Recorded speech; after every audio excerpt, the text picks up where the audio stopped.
సాగరం వైపు చూడబోతున్నాయి.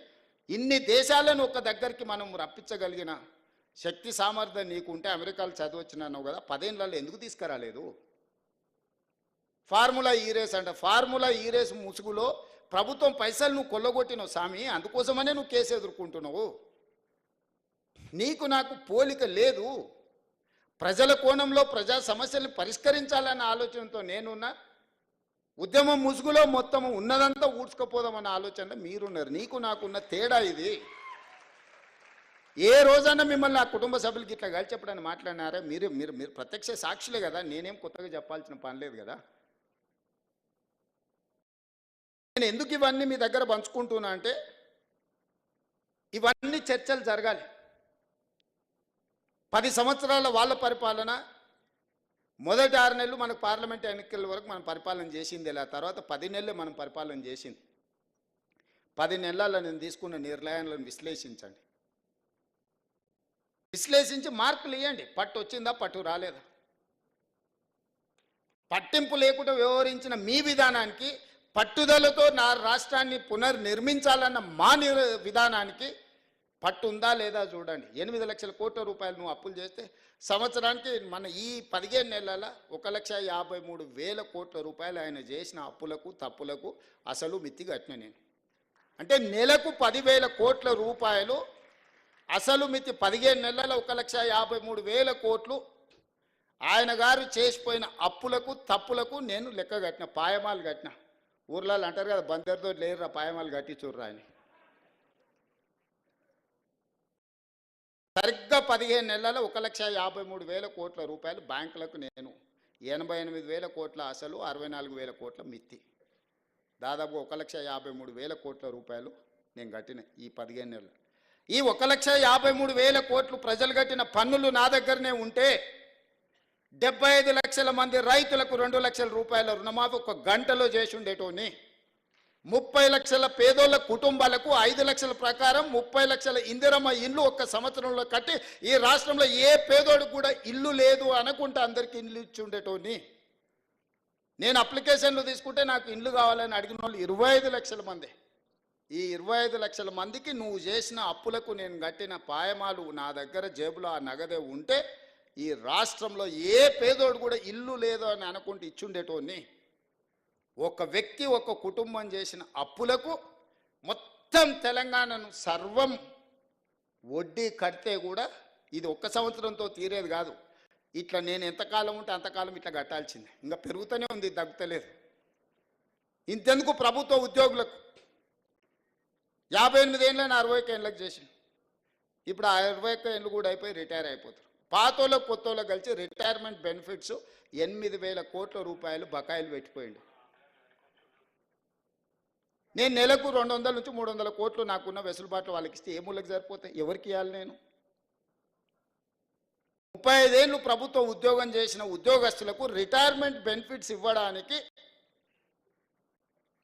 రూపాయి కూడా లేకపోవడం వల్ల నానా తంటాలు పడి తల తాకట్టు పెట్టి నెలకు 200, 300 పిల్ల పెళ్ళున్నోళ్ళకు, హాస్పిటల్లో చావు బతుకుల మధ్యలో ఉన్నోళ్ళకు, అత్యవసరం ఉన్నోళ్ళకు సర్దుకుంటూ వస్తున్నాం. ప్రభుత్వ ఉద్యోగుల బెనిఫిట్స్ 8,000 కోట్లు బకాయిలు పెట్టి ఆయన ఇవ్వని కనిపించాడు. ఎవరు అడగడానికి అవకాశం లేదు కాబట్టి వాళ్ళని అడగలేకపోయారు.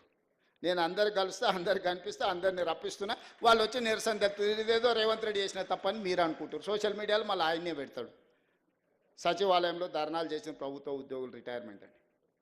ఎవరి లైబిలిటీ ఇది? ఒక చిన్న అటెండర్ రిటైర్ అయితే 50 లక్షలు మినిమం బెనిఫిట్స్ వస్తున్నాయి. ఒక average employee, gazetted rank employee retired అయితే 1,15,00,000 నుంచి 1,20,00,000 బెనిఫిట్స్ ఇవ్వాల్సి వస్తుంది. ప్రతి నెల 1000 మంది మినిమం రిటైర్ అయిపోతున్నారు యావరేజ్గా. సంవత్సరం తిరిగే వరకల్లా ఒక 10,000 మంది ప్రభుత్వ ఉద్యోగులు రిటైర్ అవుతారు. వాళ్ళ బెనిఫిట్స్ అనేది 100 కోట్లు నాకు వరదలాగా యాడ్ అవుతున్నాయి. ఈ రోజుకు 8,000 కోట్ల రూపాయలు ప్రభుత్వ ఉద్యోగులకు రిటైర్మెంట్ బెనిఫిట్స్ నా దగ్గర పెండింగ్ ఉన్నాయి. ఎట్లా తీసుకొచ్చేయాలా? ఏ అప్పు పుడతలేదు మార్కెట్లో. ఊడు మనల్ని నమ్ముతలేడు. ఊర్లలో ఒకప్పుడు భూస్వాములు ఉన్నోళ్ళు పిల్లలు చేతికి రాక దొరికిన కాడల్లో అప్పులు చేసి వ్యసనాలకు అలవాటై తాగుడుకు బానిసలై పత్తాలకు పెట్టి కొన్ని పెద్ద కుటుంబాలు గ్రామాలలో దెబ్బతింటే చూడు, అప్పు ఉటకు వస్తుంది, పేరు గొప్పగా ఉంటుంది, అప్పు ఉటకు వస్తుంది వాళ్ళకు. ఇవాళ తెలంగాణ రాష్ట్రం కూడా పేరు గొప్పగా ఉంది, అప్పు ఉటకు వచ్చింది. నేను ఇది చెప్తే అరే ఇట్లా నిజాలు బయట చెప్తావా, ఇట్లా పరువు తీస్తావా నువ్వు రాష్ట్రాన్ని? ఎన్ని రోజులు దాచిపెట్టుకోవాలి, ఎన్ని రోజులు దాచిపెట్టుకోవాలి మీరు చెప్పరు. మన క్యాన్సర్ ఉంటే నేను 6 ప్యాక్ ఉంది కండలు తిరిగినా అని చెప్తే ఎంతకాలం ఉంటుంది? కనిపించదా చూస్తే? అందుకే ఉన్నది ఉన్నట్టుగా చెప్పి మిమ్మల్ని అడుగుతున్నా, కొంత వెసులుబాటు అంటే నేను కూడా తీసుకుంటా, నేను కొంచెం డెట్ రీస్ట్రక్చర్ చేసుకుంటున్నా, బ్యాంకులలో మిత్తి పర్సంటేజ్ తగ్గించుకుంటున్నా. మిత్తి తగ్గకపోతే 11% రేట్ ఆఫ్ ఇంట్రెస్ట్లో తెచ్చిండే గవర్నమెంట్ ప్రాజెక్టులకు. మీరు రేపు పొద్దుగాల ఎంప్లాయీస్ కాబోతున్నారు, 4% 5%కు ఇవ్వడానికి పొచ్చడి బ్యాంకులు ఉన్నాయి భూమి మీద. కాకపోతే వాటి మొత్తం డీటెయిల్ ప్రాజెక్ట్ రిపోర్ట్ అడుగుతాను, నువ్వు దేనికి అప్పు అడుగుతున్నావు, ఏం చేస్తావు, ఎట్లా చేస్తావు, ఏం కడతావు, కట్టేదానికి ఎంత ఖర్చు అవుతుంది, ఎస్టిమేట్స్ ఏంది, ప్రాజెక్ట్ రిపోర్ట్ ఇవి, మళ్ళీ వెనక్కి ఎట్లా కడతావు, దీని ఆదాయం ఎట్టొస్తాను మొత్తం పేపర్లు అడుగుతాడు. పక్కాగా అప్పిచ్చేటోడు పక్కాగా పత్రాలు అడుగుతాడు, అవునా?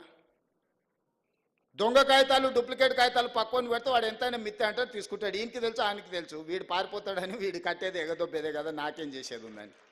కేవలం వాళ్ళ కమిషన్ల కోసము కాళేశ్వరం మీద 1,50,00,000 కోట్ల రూపాయలు అప్పు తెస్తే it the rate of 11%. Projects reservation కానీ రివర్ రిజర్వేషన్ల వరల్డ్ బ్యాంక్ నుంచి ఏడీపీ బ్యాంకులు 3 to 4% రేట్ ఆఫ్ ఇంట్రెస్ట్ ఇవ్వడానికి సిద్ధంగా ఉంది. జస్ట్ డిపిఆర్ సబ్మిట్ చేస్తే దొంగతనం బయటపడుతుందని అడాక్ బేసిస్ మీద వాళ్ళ దగ్గర లోన్ అప్రూవల్ తీసుకొని 1,50,00,000 కోట్ల రూపాయల అప్పు 10.50 ఆల్మోస్ట్ 11% రేట్లో ఇంట్రెస్ట్లకు తెచ్చింది.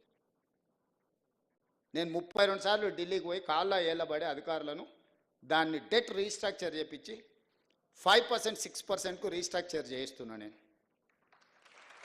నా ఇంటికి రూపాయి రాదు, ఈ రాష్ట్రానికి ఆదాయం పెరిగితే ఈ ఆదాయాన్ని వెల్ఫేర్ కింద డెవలప్మెంట్ కింద తిరిగి రాష్ట్రానికే ఖర్చు పెడతా. నేను ప్రతి నెల నాకు ఒక 500 కోట్లు అదనంగా దీంతో డెట్ రీస్ట్రక్చర్ అయితే ఈ 500 కోట్లు రిటైర్డ్ ఎంప్లాయీస్ బెనిఫిట్స్ కోసం వాడతా. ఇట్లా అక్కడక్కడ ఇసుక మాఫియా 2016-17 600-700 కోట్లు ఉన్న ఇన్కమ్ ఇసుక 2025లో కూడా సేమ్ అదే ఉంది, 600-650.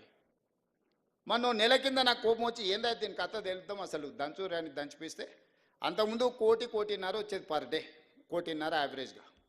నేను దంచడం మొదలుపెట్టినాక ఎగ్దాం 3.5 కోట్ల నుంచి 4 కోట్లకు పోయింది. రోజుకు 2.5-3 కోట్ల ఆదాయం పెరిగింది. ఒక్క సంవత్సరానికి 2 కోట్ల యావరేజ్ చేసుకుని 700 కోట్లు. 10 ఏళ్ళల్లో 7,000 కోట్లు ఇసుకలో వీళ్ళు దోపిడీకి పాల్పడ్డారు. ఇసుక మాఫియా వీళ్ళు. మీరు పంచాయతీరాజ్ అండ్ మున్సిపల్ శాఖలో పనిచేస్తున్నారు, రేపటి నుంచి మీకు తెలుస్తుంది. ఎందుకు ఈ వివరాలు చెప్తున్నా అంటే